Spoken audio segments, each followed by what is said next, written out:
In today's video, I'm going to teach you how to sort table data alphabetically. By the end, you'll know exactly how to quickly organize a table so that names, items, or entries line up from A to Z or Z to A without breaking the structure of your rows.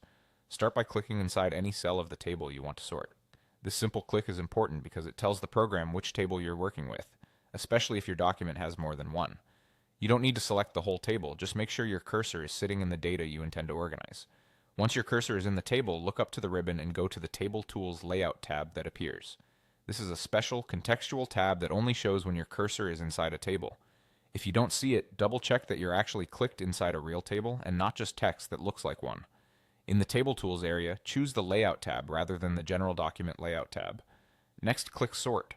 This opens the sorting controls, where you'll make the key choice for how your data should be ordered.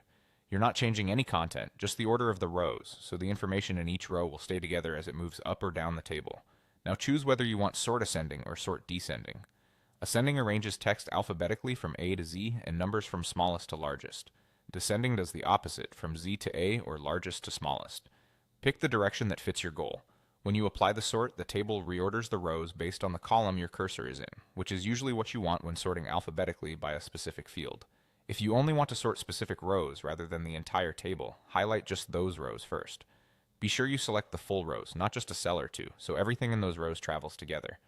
Then choose Sort Selected Rows. This limits the sort to your selection and leaves the rest of the table exactly as it was. It's especially handy when you have sections or groups you want to keep separate.